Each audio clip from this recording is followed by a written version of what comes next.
안녕하세요, 레어멘토입니다. 오늘은 온라인으로 학위를 취득하고자 하는 분들이 원격대학을 선택할 때 어떤 기준으로 선택하면 좋을지 고민이 있으실 텐데요. 이러한 분들을 위해서 방송통신대학교, 사이버대, 그리고 학점은행제에 대해서 간략하게 한번 비교 분석을 해보도록 하겠습니다. 먼저 공통점부터 살펴볼게요. 원격 대학이다 보니까 기본적으로 온라인으로 수업이 진행이 되고요. 일반 대학과 동등한 학력으로 인정을 받을 수 있습니다. 이 말은 즉 4년제 졸 이상을 필요로 하는 기업에다가 이력서를 낼 수도 있는 거고, 아니면 편입이나 대학원을 진학할 때에 대한 조건도 이 학력으로도 충족이 가능하다 라는 얘기가 되겠고요. 그리고 마지막으로 일반 대학에 비해서 저렴한 등록금, 물론 이제 방통대나 사이버대, 학점은행제 각각 다 이제 등록금이 조금씩 다르겠지만 일반 대학교에 비해서는 저렴한 등록금이다 라는 점이 공통점이 되겠습니다. 이제 각 원격 대학의 특징에 대해서 알아보도록 할게요. 방송통신대학교를 먼저 살펴보면 일단 고등교육법에 의거한 국립대학교이고요. 출석시험, 졸업 논문이 필요하다. 이제 기본적으로 이제 다른 사이버대학교라든가 아니면 학점은행제와 놓고 봤을 때 다른 점은, 방통대 같은 경우에는 시험을 볼 때에는 출석을 해서 시험을 봐야 됩니다.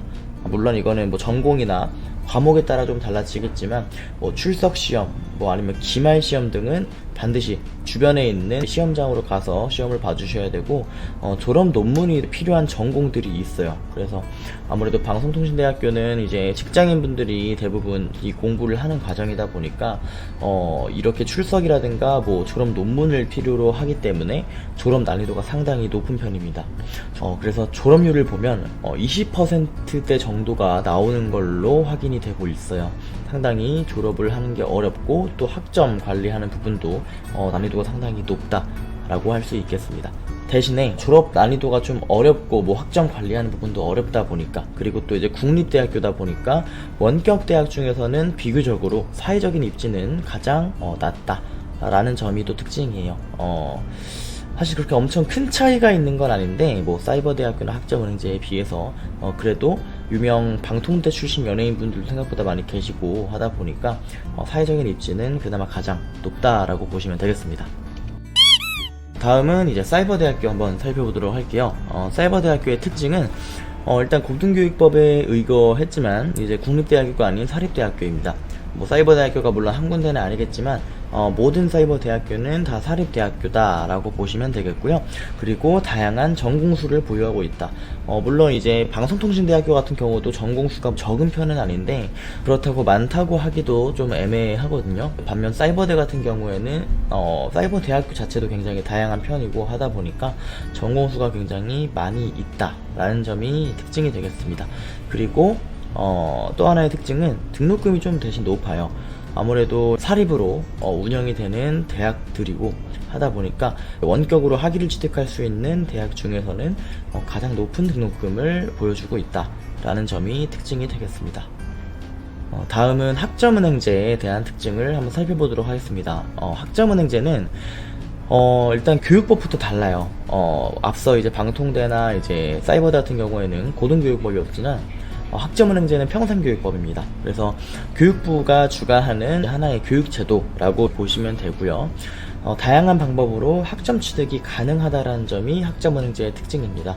온라인 수업만으로 학점을 취득하는 방송통신대나 사이버대와 달리 이 학점은행제는 학점 인정을 받을 수 있는 자격증이나 독학사라는 제도를 활용해서 학점을 가져올 수 있고, 대학을 다녔던 분들이 학점은행제로 당시에 이수했던 학점을 가져올 수도 있습니다. 그래서 사이버대학교나 방송통신대학교를 다녔던 분들도 중간에 그만둬도 학점은행제로 학점을 가져올 수가 있죠.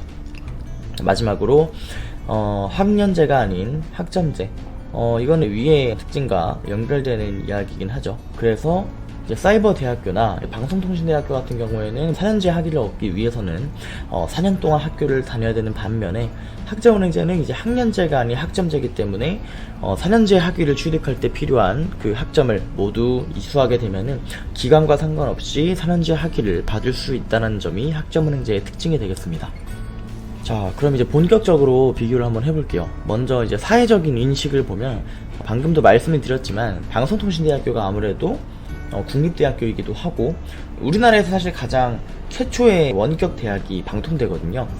72년도부터 이제 운영이 된 걸로 알고 있기 때문에 아무래도 역사 전통적으로 가장 오래된 대학교이기도 하고, 또 방송통신대학교가 가장 사회적 인식은 나을 수 있다라고 보면 되고요.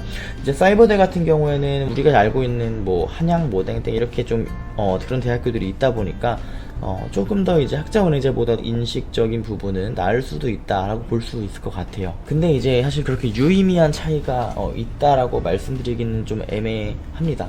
그래도 뭐 만약에 제가 학생이면 이 학위를 가지고 뭐 취업을 하거나 해야 된다 하면은 방통대 학위를 그래도 얻으려고 하지 않을까 라는 생각은 듭니다. 자, 다음은 전공수, 전공이 어느 정도가 있나 라는 건데, 사이버대학교가 이제 아까 특징에서도 나왔지만 가장 전공수가 많다라고 할 수 있고요. 그 다음이 이제 방송통신대학교, 그리고 마지막으로 학점은행제가 가장 전공수가 적다라고 할 수 있겠습니다. 물론 이제 이 기준은 온라인 수업으로 학위를 취득할 수 있는 전공을 기준으로 말씀을 드린 거고요. 학점은행제 과정도 오프라인 과정까지 포함을 하면은 전공수가 결코 적은 편은 아닙니다. 대신에 지금은 원격 대학, 이제 온라인으로 학위를 취득하는 그런 과정들을 고민하시는 분들을 위한 비교이기 때문에 온라인 과정에 한해서 기준을 잡고 비교를 하고 있는 거예요.